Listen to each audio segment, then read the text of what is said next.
कांपते हुए कहा, मैं नहीं जानती। मैं तो इस 7 ताले वाले अंधेरे में कैद हूं। कहां से जान पाऊं बाहर क्या हो रहा है। बरगासुर को अब एक शंका होने लगी। कोई है जो मेरी अमृता का रहस्य जानना चाहता है, कोई है जो मुझे मिटाना चाहता है। अब उसकी खोज मृत्यु से भी घातक होने वाली थी। गुफा के अंधेरे में कनक की सांसें थमी हुई थीं और सामने खड़ा था बरगासुर, क्रोध में तमतमाता हुआ।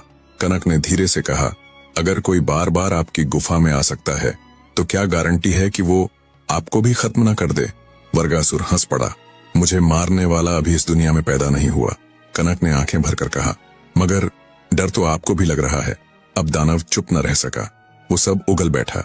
सुन कनक, मेरी जान यहां नहीं, बहुत दूर है, 7 समुद्रों के पार, एक बट वृक्ष के नीचे एक पिंजरा है, बबली का पिंजरा। उस पिंजरे में बंद है मेरी आत्मा, मेरी जान। उस पिंजरे को सांपों और बिच्छुओं ने घेर रखा है। जो कोई भी वहां पहुंचने की सोचता है वो जिंदा नहीं बचता, और अगर कोई वहां पहुंच भी जाए तो उसे अमृत की बूंद अपने मुंह में भरकर उस बबली को पिलानी होगी, तभी बबली जीवित होगी और तभी मैं मरूंगा। पर 7 समुद्र पार करना कोई खेल नहीं कनक, इसलिए निश्चिंत रहो, मैं अमर हूं। इतना कहकर दानव जंगल की ओर चला गया, शिकार और भोजन की तलाश में। दानव के जाते ही राजा विक्रमादित्य फिर से गुफा में दाखिल हुए। उन्होंने कनक से सब कुछ जाना और अमृता का रहस्य पूरी तरह समझ लिया। अब उनके चेहरे पर एक नई चमक थी। यही है उसकी मौत की चाबी, अब मैं उसकी अमृता को ही छीन लूंगा। राजा सीधे गुरु मां की कुटिया पहुंचे। तेज सांसें, लेकिन आंखों में विजय की आभा। मां, मुझे उस दानव की मृत्यु का रहस्य मिल गया है। उसकी जान एक पिंजरे में बंद है, 7 समुद्रों के पार। गुरु मां की आंखों में गर्व चमक उठा। बेटा विक्रम, अब अंतिम यात्रा की घड़ी आ गई है। उन्होंने कुटिया के पास विचरण कर रहे हंसों में से एक दिव्य हंस को पुकारा। हंस आकर सामने झुका। मां, आज किस सेवा के लिए बुलाया है? गुरु मां बोली, इस राजपुत्र विक्रम को तू अपनी पीठ पर बैठाकर 7 समुद्र पार ले जाएगा और इसकी हर राह में सहायता करेगा। हंस बोला, ठीक है मां, पर एक शर्त है। हर समुद्र पार करने के बाद मुझे एक लड्डू चाहिए, वरना मेरी शक्ति क्षीण हो जाएगी। गुरु मां मुस्कुराई, ये चिंता मत कर, तेरे लिए मैं 14 लड्डू बना दूंगी। और उन्होंने वही किया। एक एक करके 7 समुद्र पार और 7 लड्डू लौटते समय के लिए। फिर उन्होंने विक्रम की ओर देखा। बेटा, ध्यान रखना, रास्ता कठिन है पर लक्ष्य सत्य है। गुरु मां ने विदा से पहले राजा विक्रमादित्य की आंखों में गहरी नजर डाली। बेटा, ये आखिरी यात्रा है और इसमें एक भी भूल सब कुछ खत्म कर सकती है। पहली बात, ये 14 लड्डू हैं। हर समुद्र पार करने के बाद हंसराज को एक लड्डू खिलाना ना भूलना, वरना वो थककर बीच रास्ते में रुक जाएगा। दूसरी बात, जब तुम उस बबली के पिंजरे तक पहुंचो तो वहां सांप और बिच्छू पहरा देंगे। उन्हें चकमा देकर तुम्हें 3 बार प्रयास मिलेगा, 3 ही अवसर। अगर उनमें पिंजरा नहीं तोड़ पाए तो फिर कभी नहीं। राजा विक्रमादित्य ने सिर झुकाया। मां, मैं आपके हर शब्द को जीवन से भी ज्यादा मानूंगा। यात्रा शुरू हुई। हंसराज की पीठ पर सवार होकर राजा 7 समुद्रों की ओर उड़ चले। हर समुद्र पार करने के बाद वो एक एक लड्डू हंसराज को खिलाते गए। पहला समुद्र, दूसरा, तीसरा, 6वां, 7वां, हर लड्डू एक नई थकान को राहत देता।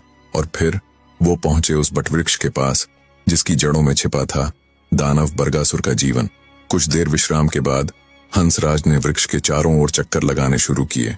वो चक्कर लगाते और जब सही दिशा आती वो इशारा करता। पहला इशारा मिला, राजा ने हाथ बढ़ाया, लेकिन जैसे ही पिंजरे को छूने गए सैकड़ों सांप और बिच्छू फुफकारते हुए झपट पड़े। पिंजरा उनकी चपेट में रहा और पहला प्रयास विफल हो गया। थोड़ा समय बीता, दूसरा इशारा हुआ। इस बार राजा ने और भी तेजी से हाथ बढ़ाया, लेकिन इस बार भी वो पिंजरे को ना उखाड़ पाए, ना हिला पाए।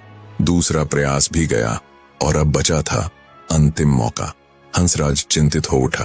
राजा, अब एक ही अवसर बचा है, अगर इसमें चूक गए तो सब व्यर्थ हो जाएगा। राजा विक्रमादित्य ने गहरी सांस ली, ध्यान केंद्रित किया और तीसरे इशारे पर एक झपट्टा मारा। इस बार न सांपों का डर देखा, न बिच्छुओं की फुफकार। सीधे पिंजरे की जड़ को पकड़कर एक जोरदार झटका दिया और पिंजरा टूट गया। पिंजरा टूटते ही राजा की आंखों में संतोष चमक उठा। चलो हंसराज, अब समय है वापस लौटने का। वापसी शुरू हुई। 1 समुद्र पार, 2, 3, 4, 5, 6 हर समुद्र पार करने के बाद एक लड्डू हंसराज को देते रहे। लेकिन जैसे ही 7वां और आखिरी समुद्र पार करना शुरू किया, राजा जल्दी में लड्डू निकालने लगे, पर वो लड्डू हाथ से छूटकर एक मंदिर की छत पर जा गिरा। हंसराज ने उड़ते हुए कहा, राजा, मेरा शरीर थक रहा है, जल्दी लड्डू दो, वरना हम समुद्र में गिर जाएंगे। राजा विक्रमादित्य की आंखों में अब चिंता थी, क्योंकि उनके पास अब कोई लड्डू नहीं बचा था। 7वां समुद्र, लहरें उबल रही थीं, आकाश पर काले बादल छा गए थे। हंसराज थक चुका था, पंख कांप रहे थे। राजन, जल्दी लड्डू दो, मेरी शक्ति क्षीण हो रही है, वरना हम समुद्र में गिर जाएंगे। राजा विक्रमादित्य ने घबराकर थैला देखा, लड्डू नहीं था। आखिरी लड्डू मंदिर की छत पर गिर चुका था। एक क्षण के लिए सब कुछ थम गया। अगर हंसराज नहीं उड़ा तो सब खत्म। घर पहुंचने से पहले ही मैं इतिहास बन जाऊंगा। लेकिन राजा विक्रमादित्य पीछे हटने वालों में नहीं थे। उन्होंने धीरे